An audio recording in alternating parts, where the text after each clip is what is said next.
Kaleem Pasha jewellers, 5 चौरस्ता road, महबूब नगर। हमारे यहाँ सोने चांदी के जेवरात वाजबी व किफ़ायती दाम पर दस्तियाब हैं। ऑर्डर पर नित नए डिज़ाइन के जेवरात भी बनाए जाते हैं। मज़ीद तफसीलात के लिए 9032690023 या 9885254758 पर रब्त पैदा करें।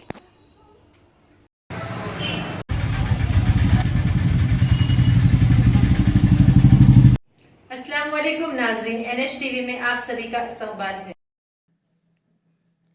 बीजेपी की कौमी नायब सदर DK अरुणा ने आज महबूब नगर में मुनक़दा सहाफ़ती कॉन्फ्रेंस से खिताब करते हुए कहा कि महबूब नगर में मुनक़दा प्रजा देवना इजलास में रेवंत रेड्डी एक वज़ीर आला की हैसियत से गुफ्तगू नहीं की बल्कि अपोजिशन की तरह गुफ्तगू की है। एक जानिब वज़ीर आला रेवंत रेड्डी नरेंद्र मोदी को बड़े भाई कहते हुए दूसरे दिन ही मोदी केडी के अल्फाज दोहराया है। ये इनकी अखलाकी गिरावट का इंतहाई सबूत है। इन्होंने कांग्रेस कायदीन से सवाल किया कि कांग्रेस कायदीन हमेशा ये कह रहे हैं कि हुकूमत गिरा देंगे, तो ये किसकी हमदर्दी हासिल करने के लिए कहा जा रहा है? क्या आपको आपकी हुकूमत पर यकीन नहीं है कि बार बार कहा जा रहा है कि हुकूमत को गिरा देंगे? शायद कांग्रेस ही में एकनाथ शिंदे तैयार हों और वो 40 MLA के साथ आता है तो हुकूमत गिर जाएगी और वो एकनाथ शिंदे रेवंत रेड्डी ही हों।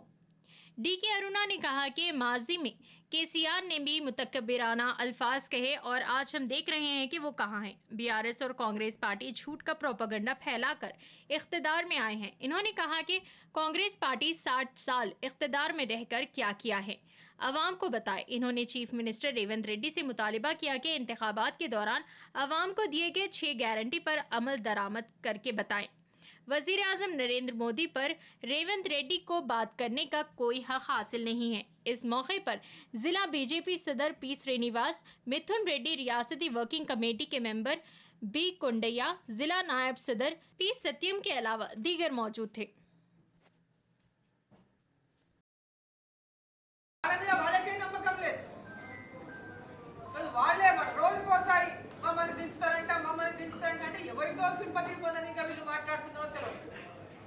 ముఖ్యమంత్రి గారు తన సింపతి పొందడానికి తెచ్చుకుంటున్నాడా? మాటలు మాట్లాడుతున్నాడా లేదా కాంగ్రెస్ పార్టీ వారి సింపతి కోసం మాట్లాడుతున్నారా? వాళ్ళు దించడానికి ఎవరైనా దించేటటువంటి ఆలోచన ఎప్పుడు కలుగుతుంది? వాళ్ళ లోపల ఎవరైనా ఏక్నాథ్ షిండే వస్తే మనం చెప్పలేము. మనం వాళ్ళ లోపల ఎవరైనా ఏక్నాథ్ షిండే తయారై మేమందరం ఒక 40 మంది బయటకు వస్తాము, మాకు మద్దతు కావాలంటే ఆ రోజు మద్దతు దీనికే భారతీయ జనతా పార్టీ ఆలోచిస్తారు, ఆనాడు చూస్తారు. కానీ వాళ్ళ మీద వాళ్ళకే నమ్మకం లేకుండా మమ్మల్ని తీస్తారంట తొక్కుతాం. తొక్కుడు ఇప్పుడు ఈ భాష బంద్ చేయండి. మీ మీద మీకు నమ్మకం లేదు, మీ మీద మీకు విశ్వాసం లేదు, ఉంటామనేటటువంటి విశ్వాసం మీకు లేదు. ప్రజల లోపల ఓటాపటి మెజార్టీతో మీరు అధికారంలోకి వచ్చింది. ఓటాపటి అధికారంలోకి వచ్చినటువంటి వాళ్ళు మీరు ఎట్లా వచ్చినారో మీకు తెలుసు. ప్రజల్ని మోసం చేసి అధికారంలోకి వచ్చింది కాంగ్రెస్ పార్టీ.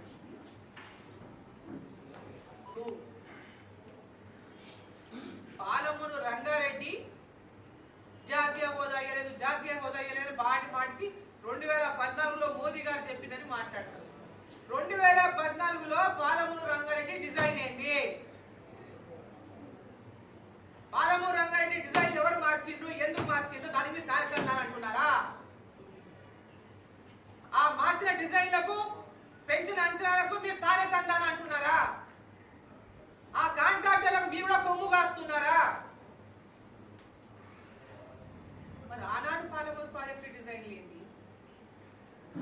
మరి జూరాల దగ్గర ఉన్నటువంటి అప్రోచ్ తీసి నార్లాపూర్ దగ్గరికి మార్చిన కదా, డిజైన్లు మార్చిండ్రు, అంచనాలు మార్చిండ్రు, అడ్డగోలుగా అంచనాలు పెంచిండ్రు.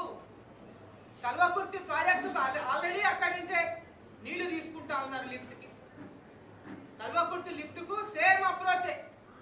అదే శ్రీశైలం బ్యాక్ వాటర్ నుంచి పాయింట్లు కొంచెం పక్కపక్కలు ఉండొచ్చు కాక, కానీ అదే శ్రీశైలం బ్యాక్ వాటర్ నుంచే నీళ్లు తీసుకున్నారు. మరి దీనికి అక్కడి నుంచే తీసుకోవాల్సినటువంటి అవసరం ఏమొచ్చింది? అదే కల్వకుర్తి ప్రాజెక్టు ఎక్స్టెన్షన్ చేస్తే ఆ ప్రాంతం అంతా సస్యశ్యామలం అయ్యేది కాదా? జూరాల నుంచి అప్రోచ్ తీసుకుంటే ఈ ప్రాంతం అంతా పాలమూరు అంటే ఈరోజు మహబూబ్ నగర్ పార్లమెంట్ కానీ నాగర్ కర్నూలు పార్లమెంట్ కానీ రెండు కూడా సస్యశ్యామలం అయ్యేది. పాలమూరు రంగారెడ్డి ప్రాజెక్ట్ ఏదైతే ఉందో మరి పాలమూరు జూరాల అప్రోచ్ తీసుకొని ఉంటే ఈరోజు నారాయణపేట కానీ, మక్తల్ కానీ, కొడంగల్ కానీ, దేవరకద్ర కానీ, మహబూబ్ నగర్ కానీ, జడ్చర్ల కానీ, షాద్ నగర్ కానీ, పాలమూరు రంగారెడ్డి అన్నదే దానికోసం కదా. పాలమూరు రంగారెడ్డి ప్రాజెక్టే ఎత్తైన ప్రాంతాల్లోకి నీళ్లు ఇవ్వడానికి కదా. నెట్టెంపాడు కానీ, భీమా కానీ, కల్వకుర్తి కానీ, నెట్టెంపాడు ద్వారా అలంపూర్ గద్వాల ఇరిగేషన్ అవుతుంది. దాంట్లో మిగిలినవి ఇంకా అట్లే పడుతున్నాయి పనులన్నీ కూడా. ఈరోజు కల్వకుర్తి ద్వారా, భీమా ద్వారా ఇటు దేవరకద్రలో పాటు, మక్తల్లో పాటు, వరపర్తి కానీ, కొల్లాపూర్ కానీ, కల్వకుర్తి ద్వారా నాగర్కల్ కానీ, కల్వకుర్తి కానీ, అచ్చంపేట కానీ, ఇవన్నీ కూడా ఇరిగేట్ అవుతున్నటువంటి విషయాన్ని ఒకసారి మీరు తెలుసుకోగలుగుతారా లేదా ఒకసారి ప్రశ్నిస్తా ఉన్నా. ఈరోజు కల్వకుర్తి ఆల్రెడీ కల్వకుర్తి ప్రాజెక్టును ఎక్స్టెన్షన్ చేస్తే ఆ ప్రాంతం అంతా సస్యశ్యామలం అవుతుంది. ఈరోజు పాలమూరు రంగారెడ్డి ద్వారా కిందికెళ్ళి మీరు నీళ్లు పైకి తీసుకెళ్ళగలుగుతారని చెప్పి నేను ప్రశ్నిస్తా ఉన్నా. టేలెండ్ లో ఉన్నటువంటి షాద్ నగర్ కి, కోయిలకొండ, కొడంగల్ కి, నారాయణపేట కి మరి ప్రాంతాలకు మీరు నీళ్లు తేగలుగుతారని చెప్పి నేను ప్రశ్నిస్తా ఉన్నా. हमारे चैनल को लाइक कीजिए, शेयर कीजिए और सब्सक्राइब करना ना भूलें।